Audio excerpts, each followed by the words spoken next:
এই কথাটা আমরা সবাই জানি। শ্রীকৃষ্ণ শিশুপালের 100 ভুলের ক্ষমা করেছিলেন। শ্রীকৃষ্ণ চাইলে প্রথম ভুলের পরই শিশুপালকে হত্যা করতে পারতেন। তাহলে কেন তাকে 100 সুযোগ দিয়েছিলেন? এর অর্থ হলো ভগবান সবাইকেই সুযোগ দেন। প্রথম ভুলের পর তিনি কাউকেই শাস্তি দেন না, সকলকে তার ভুল সংশোধন করার সুযোগ দেন, যাতে আমরা পরে ভগবানকে দোষ দিতে না পারি। প্রথমবার ভুল করার পর যখন আমরা দেখি কেউ আমাদের ভুলটা জানতেই পারল না, তখন আমরা দ্বিতীয়বারও ভুল করি। বুঝতে পারছি যে আমরা ভুল করছি, কিন্তু কেউ তো জানতে পারল না, তার জন্য আমরা দ্বিতীয়বারও ভুল করি।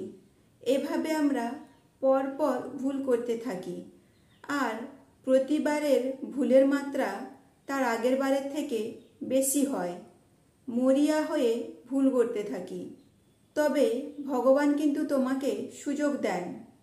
তিনি যে একেবারেই তোমাকে ভুল শুধরানোর রাস্তা দেন না এমনটা নয়। কেউ না কেউ দেখবে তোমাকে বোঝাচ্ছে যে তুই এই কাজটা ভুল করছিস, এটা আর করিস না, তুই ঘুরে আয়। এভাবে বাবা মা বা বন্ধু বান্ধব কেউ একজন তোমাকে বোঝাতে থাকে, কিন্তু সেই মানুষটি তোমার খুবই কাছের হয়, যে তোমাকে বোঝায় ঠিকই, কিন্তু তোমার ভুলগুলো সে কারোর কাছে প্রকাশ করে না। আর এটাই তুমি তোমার সবথেকে বড় প্লাস পয়েন্ট ভেবে নাও। তুমি ভাবো সে তো কারোর কাছে বলছে না, তার কথাকে গুরুত্ব দিয়ে কি হবে? তুমি তাকেও ইগনোর করতে শুরু করে দাও। তোমাকে বোঝাতে বোঝাতে এক সময় সেই ব্যক্তিও চুপ হয়ে যায়।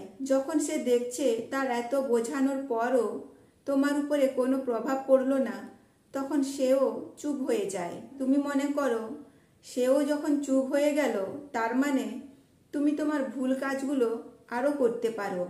আসলে ওই ব্যক্তির চুপ হয়ে যাওয়ার অর্থ হলো এবারে তুমি তোমার সর্বনাশের দিকে এগোচ্ছ, তুমি তোমার চূড়ান্ত পরিণতির দিকে এগোচ্ছ।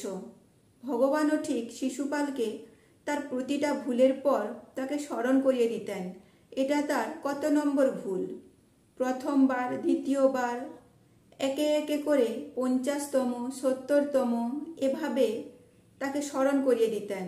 কিন্তু শিশুপাল ভগবানকে অগ্রাহ্য করতেন। সে তো শুধু তার ভুলের গণনাই করছে, তাকে তো শাস্তি দিচ্ছে না।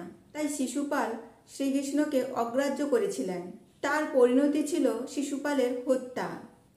যে মানুষটা আমাদের ভালো চায়, আমাদেরকে বোঝানোর চেষ্টা করে, তাকে ইগনোর করি, পাত্তা দিই না।